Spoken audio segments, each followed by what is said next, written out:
Good morning and welcome to the Morning Scoop for Sunday, January 9th. This is your daily Buckeye Fix. I'm Tom Moore. The Notre Dame game is in 237 days. The game against Michigan in 322 days. The national championship game is tomorrow. Georgia and Alabama will face off for the first time in 5 weeks with a title on the line. And while I'm guessing that a lot of folks in Ohio would probably prefer a matchup involving someone from another conference, it should be a pretty good game. My guest today is Brett Ciancia of Pick Six Previews. And Brett, thanks for joining me. Yeah, thanks for having me on, Tom. And to Buckeye Nation, congrats on the Rose Bowl victory. Certainly goes down as one of the best Rose Bowls I've watched. And you hear announcers saying one of the best Rose Bowls ever. So it certainly lived up to it. I was on the show about 2 weeks ago previewing the Rose Bowl, and I said, don't overlook Utah. They're going to bring the whole state down. And they sure did. It was about 80% Utah, I'd say. But so you withstood the biggest game in Utah school history, got the W.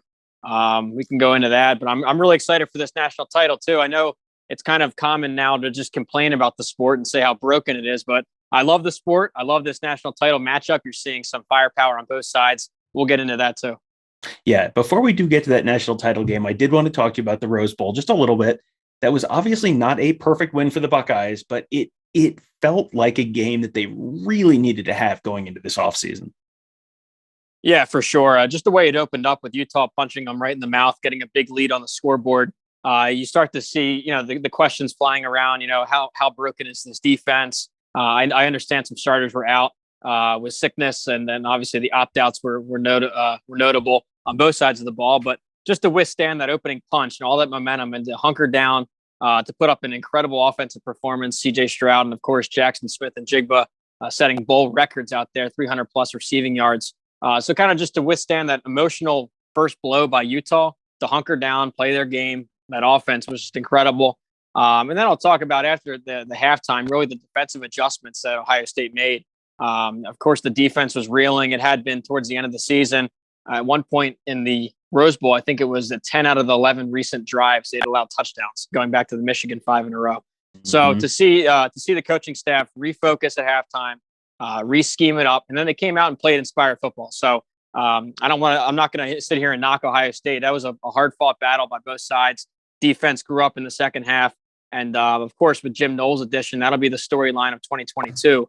But some much needed momentum into the offseason, because you don't want to go in reeling with the Michigan loss and then what was looking like an early Utah blowout. So you withstood that, got the W, and shifted the momentum for the offseason. Yeah, for those of us old enough to remember the John Cooper era, remember the off seasons after back-to-back losses to end the year, and they were not a lot of fun, and they seem to happen every year. It hasn't happened in quite a while in Columbus, and did not happen this year. You do cover the whole Power Five, so that includes Oklahoma State. I mean, we have done a bunch of shows about Jim Knowles, but you just kind of want to give a little bit of perspective from your side on that Oklahoma State defense and what they were like this year, and what he might bring to Columbus. Yeah, absolutely. And it actually starts before Oklahoma State even. He caught my eye when he was at Duke with David Cutcliffe. If you follow recruiting rankings, you realize that Duke is one of the lowest recruiters out there in all of Power Five. It's a bunch of 3-stars. But the way that he turned that team and that roster into a top 30, I believe they were, a top 30 defense for a couple of years, that's notable. It was notable enough that Mike Gundy at Oklahoma State, that caught his eye, and he flew him out there and hired him. So it's rare to leave the footprint like that for a hire, but he pulled him in from the ACC, and he took over at Oklahoma State. Their defense is one of the worst in the country. I mean, it was all the stereotypes you think of for Big 12 football a couple of years back. It was just no defense. And really within 3 years, it's night and day. I mean, it's a top 5 defense in America right now, enough to get that big Fiesta Bowl win over Notre Dame, but enough to clinch 11 wins in the regular season. So it was a special defense to watch. A lot of All-American candidates, all conference guys up and down, and make no mistake, he developed that, he built that, because this was year 3, and all the fruits of his labor shine through. And if you watch them, they're physical. They don't miss tackles in the open field. They swarm to the ball. They play inspired defense. I know those are buzzwords, but you can't say that about many defenses anymore in the Big 12. So that's a great hire. I said it as much when you made the move. Probably one of the best hires of the offseason. Yeah, I don't think Ohio State fans are going to complain about hearing people say good things about their defensive coaches. They have not said a lot of good things about their defensive coaches throughout this fall, so that'll be a nice change of pace to have some positive vibes around the Ohio State defensive coordinator position. Now, on to the national championship game. I keep talking myself in circles on this one because, there's the old saying that it's hard to beat a team twice, but there's also the old saying that it's pretty hard to beat Nick Saban, period. So I'm kind of hoping we can sort of talk this out a bit and figure it out. So let's start, I guess, with Georgia's run game, because that was a big part of their offense all year. And then when they played Alabama in the SEC championship game, they couldn't run it at all. It was 3.6 yards per carry. They fell behind. They kind of abandoned the run, 30 rushes and 78 snaps. I mean, it feels like one of the big questions for Monday night's game is, can Georgia get the running game going this time? Yeah, that's a key. I mean, they need to not abandon it either. They have to stay the course with it. And I think, though, when you watch that game back, that SEC title game from early December, they had some success through the air. I mean, I think it was 300 passing yards by Bennett. That Alabama secondary has given up a lot of pass yards this year, more than they usually do out at Alabama. So they were able to move the ball through the air. The problem was down in the red zone. It was 2 bad interceptions by Bennett. Another one became a pick 6 to just blow the game open. So in terms of moving the ball and yardage, I thought they were fine in that opener. That was enough to get it done. It was just that they couldn't execute down in the red zone. Some third down problems. And I know those are keys to any football game, but if you look at Georgia on the biggest stage, their last couple of tries, those have really hurt them. They've held them back from being a dynasty, really. If you look at the 2017 national title with Alabama, and then the rematch in 18, the SEC title with Alabama, it seems on the biggest stage, they come up short with turnovers and then down the red zone. So those 2 things right there are the real keys to the game. Win the turnover battle, avoid the Stetson Bennett interceptions, and and convert when you're in the red zone. You got to get 7s down there, not 0s or 3s. So that's one thing I'm looking for when Georgia has the ball. Another thing too is there firepower at receiver and tight end that's really just come into form here. With Bowers at tight end, he's really fast for a tight end. Leads the team in receiving yards. Gained some All-American status as a freshman even. And when you listen to Nick Saban talk about his opponent, he admits not just a pass threat but a great run blocker too. Physical guy. So he's going to cause mismatches again. He had 100 yards in the first round when they played in December. And then lastly, George Pickens coming back. He's fully healthy. He's ready to roll. Physical, big frame receiver. They need a couple more guys to step up to at receiver. Yeah. And, for the last couple of years, it has felt like you've really needed a Heisman caliber quarterback to win the national title. And Stetson Bennett isn't really that. I mean, I feel like he's a lot better than most people give him credit for. They think of him as just the, scrappy little guy from last year that with the USPS hat and all that kind of stuff. But, he's better than that, but he's also probably not Bryce Young or CJ Stroud or someone like that. If Alabama is able to put the game on him and make Bennett and those receivers beat them, if put the game on him, is he good enough to do that? Is the receiving core good enough to do that? Well, here's my take on it. And it kind of flips over to the other side of the ball too, is that for Georgia to win this game, it really can't come down to Stetson Bennett. They're going to need their defense to shine and be that defense that we saw in 13 out of 14 games this year, just except for that Bama first round. They need the defense to win it for them. And when you talk about elite quarterbacks playing Alabama or in national titles, a lot of times even that's not enough to get it done. I mean, Ohio State had Justin Fields last year. That wasn't enough. That didn't make up for the defense really looking in slow motion against Alabama. You go back, Trevor Lawrence lost a couple national titles. So that's not just enough to have the quarterback. I think we're going back in time a little bit where an elite defense can rise up and get it done. Now, that didn't happen the first time they played, but for 13 out of 14 games, including the semifinal with Michigan, that defense was nasty. And I think they're going to have a bounce back from that Alabama first game and really shine. There's so much talent there. So if Georgia ever has a shot to win, it's got to be defense first, and then for Bennett just to limit the turnovers. We don't need a Johnny Football or a Joe Burrow performance from him. We don't need 500 yards, 5 touchdowns. We just need that 0 in the interceptions column. That's the key for Georgia. I kind of got the sense the last time that it was one of the best games that Alabama played and one of the worst ones that Georgia did all season. So, how was the Tide able to put up so many points against that Georgia defense that had been so invincible seemingly all season? Like 1 week after they just barely scraped by Auburn with 10 points in regulation. I mean, that never made sense to me. Yeah, so I don't want to speculate too much on the emotion side of it, the motivation side of it. It's impossible to predict that kind of thing. But if you think back to that SEC title game, one team absolutely needed the win. The other one, we were saying before the game, if Georgia loses, they're still in the playoff.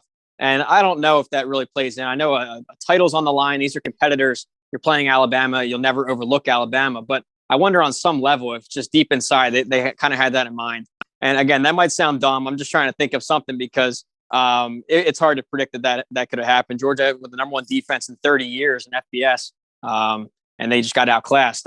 I think on an X's and O's, if you don't want to look at the emotional angle, on the X's and O's, I think they blitzed at the wrong point. They brought a lot of pressure up the middle, which then forced Bryce Young out to the outside. And he's a great scrambler. He's great when the play breaks down. He's elusive in the pocket, but then once he gets to the outsides, he can kill you with his legs. So I think that the change, it's a subtle change. They got to bring more pressure from the outsides, off the edge, and contain him, make him really force him to step up into the pocket rather than having him run wild on the outside. So, and you're right that they don't blitz too often.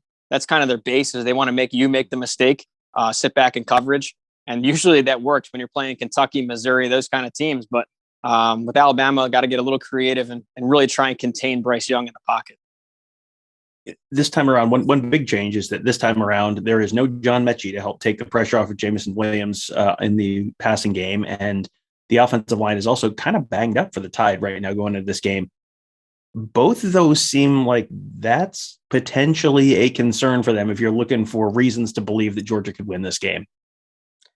Yeah, I agree with you there. And if we were saying that the two keys by their offense was establish the run and limit the turnovers by Bennett, the two keys for the defense to get it done are going to be, like I said, containing Bryce Young from the scramble game, but then really winning the one-on-ones. And you mentioned the receiver being out there, and that puts more pressure on a Jameson Williams. For Georgia to win, they have to win that one-on-one. They did not win it last time. Ringo couldn't cover Jameson Williams, and that showed. He's got to get that one-on-one taken care of. Another one-on-one I'm looking for is on the edge. Georgia's got elite pass rushers on the edge. They couldn't get it done last time against Evan Neal, an All-American tackle. So they're going to have to win some one-on-ones really to get it done. And one guy that's not getting enough credit to, and maybe he is, he won the Butkus Award for those awards fans out there, but Nakobe Dean is just an incredible player. Georgia people are considering him right there with Roquan Smith as some of their best defenders ever. So I think you need a hero performance from him too, all over the field. A lot of people have been talking this week about the fact that Georgia's a 3-point favorite over Alabama. And, hey, we just watched these teams play in a neutral field, and that's not at all how it went. To me, the more interesting number this week is the over-under. It's just 52.5. So, these teams scored a combined 65 points a month ago. They're expecting, essentially 2 touchdowns less than that in this game. It would seem to me, if this is a lower scoring game, as Vegas seems to be thinking it might be, that might be a good sign for Georgia. Yeah, just the two styles of their programs as it sits is Alabama, they can go win a shootout if they need to. They can put up 50, 60 points. I think Georgia is more equipped to slow the game down, kind of like your Big Ten West foes up there, Iowa, Wisconsin, where if they can get a lead, they're going to just run the ball and smother you with defense. That's not to say they can't open it up through the air on long yardage plays. You saw Bennett connect on a few long ones against Michigan, but just the style of their staffs and their coaches and their teams. Georgia wants the low scoring dogfight. Bama wants the track meet. I think that's what I could take away from it. So if that Vegas number holds, I'd say Georgia's winning the game. Yeah, let's get a prediction from you. I feel like I can't. I always think, don't be an idiot and bet against Nick Saban. Don't be an idiot. I mean, you've seen Nick Saban doing this over and over and over again. You'd have to be an idiot to pick against Nick Saban. But I keep thinking this just feels like this is going to happen for Georgia. Am I wrong? Yeah, so I understand the logic. You don't want to pick against Nick Saban, and the story's always been told when you give Nick Saban extra time to prep for a team, look out. Mm-hmm. But I don't want to undersell Kirby Smart and his staff. I think the same with them. They're one of the best staffs in the country, and I think giving them extra time, and I'm sure they were looking a little bit past Michigan to prep for Alabama second round. They had a whole month to really fix their errors, clean up their mistakes, and maybe re-scheme a little bit. Like I said, with the pressures up the middle, that kind of thing. Slight tweaks here and there that might make the difference. And, people say, oh, Kirby Smart, he's got a Nick Saban problem. Well, I think that all of college football has a Nick Saban problem, really. Outside of really, I think Ohio State's 1-1 against him. And I think Auburn's close to 500. But besides that, I mean, that's everyone's problem. So if you put Georgia in the ACC, they're undefeated every single year. The way they recruit, you have the number 1 and number 2 recruiters in the country going against that. They're going at it. For the recruiting people out there, here's some nice context for the star power you're going to see. 33 5-stars combined. 33. That's more than the whole Big 12 and Pac-12 combined. So wow. You have, it's just absolute firepower on both sides. So I know it's 2 SEC brands, and that might become stale to some folks, but it's a whole new crop of players and coaches on both sides, really, And it's the best talent, but best two teams in the country. And to really take it on a higher level, I think this is time for Georgia to break through. I mean, you talk about 1980, the last time they won a national title. This isn't a fluke program. I mean, they recruit, like I said, number 2, number 1 every year. They're right there. They've been so close too. You look at I already mentioned it, but the 17 national title, they had a 99% win probability to win it. They blew it. The rematch the next year, they misused Justin Fields. They didn't throw him. They only gave him a couple wildcat plays, and they ended up botching that lead too against Alabama. You go back even way further back. None of these players are still playing on their teams, obviously, but 2012 in that SEC title game, Aaron Murray had them 1 yard away, and that would have really clinched Georgia a national title. They would have had that chance to spank Notre Dame. So they've been so close. Alabama's the thorn in their side. I think they get it done. I mean, it's a very complete roster, and give Kirby Smart enough time to prep. They're going to get it done. Yeah, that's kind of where I'm leaning as well. It just feels like if this doesn't happen for Georgia this year, this is about as well as it could possibly set up for them. So yeah, this just feels like this is a young Alabama team. This is as beatable as Alabama ever gets. And, I say that as they're in the national championship game. So, but yeah, that's just kind of how I'm kind of seeing this one shake out as well. Before I let you go, I did want to ask you about something. I saw, I think it was while we were out at the Rose Bowl, might have even before we went out to the Rose Bowl.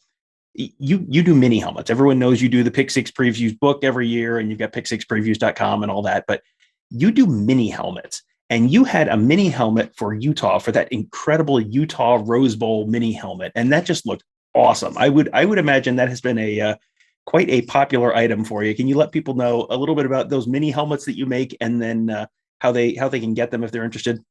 Yeah, absolutely. Thanks for bringing that up. So it's those 2-inch style pocket helmets. They used to sell them in the Big Ten sets and NFL sets, but they discontinued the college edition. So I'm the only one out there really making customs of them. So when a new logo, a new design comes out, I try and make it right away and put it up for sale. The Utah Rose Bowl, what a great helmet they did, incorporating the rose. That's been selling like crazy from fans on both sides of the game. So that I do team sets, throwbacks, D2, D3, high schools, everything you could think of. Just message me on Twitter, Pick6Previews, or Brett at pick6previews.com. And of course, the next 7 months, I'll be hunkering down, writing and researching my 2022 season preview. We get started Tuesday morning after the national title game. So a long offseason awaits. I'm excited. One of the most, probably the craziest coaching carousels ever, with 25% of the Power 5 with a new head coach. And then, of course, already a weekend, we're seeing the transfer portal go crazy again. So that'll be coming out mid-July with all the updated information and coaching staffs and team previews. Well, there's going to be a lot that changes, as you said, between now and July when that book comes out. And so there will be, I'm sure we will, I'm quite certain I will have you back on probably after spring. And then as we head into the summer and that book starts getting ready to come out, and there's going to be a whole lot to talk about. What a fascinating offseason this is going to be. This feels like, the NBA offseason and the MLB offseason and all of that kind of wound into one. So should be a fascinating year. So Brett, thanks as always for joining me. Yeah, absolutely, Tom. Thanks for having me. All right. And thanks again to Brett for joining me. I always love having him on. He has a great insight on all the Power 5 teams. Just, asked him off the cuff, hey, how about Jim Knowles in the Oklahoma State defense? And just, whoop, there he goes. So yeah, he is one of my favorite guests. I hope you guys enjoyed hearing from him as well. And I hope you guys enjoyed that national championship game, even though it is two teams you probably don't necessarily care for as an Ohio State fan. It should be a pretty good game. We will have, if you don't want to hear about the national championship game, there's plenty of Ohio State centric coverage over at BuckeyesCoop.com. Mark Givler and Kevin Noon just spent the week down in San Antonio talking to recruits at the All-American game. Lots of news, lots of reporting, lots of video, lots of interviews, all that great stuff from down there. Make sure you check that all out at BuckeyesCoop.com. They've also been dropping podcasts on the Gives in the Bank feed and the Big Me Kickoff feed. So you can check those all out. And wherever you're listening to this podcast, you can check those out. Just search Buckeye Scoop to find those shows. And also you can find them on our YouTube channel. If you're watching on YouTube, just check out our YouTube channel, youtube.com/Buckeye Scoop. Hit that bell, subscribe to our channel. And you can also find all of their great shows, all that content on that YouTube channel as well, if you prefer to look at it, if you prefer to watch instead of just listen. That'll do it for today. Thank you guys all for joining us. Have a great day. We'll talk to you tomorrow.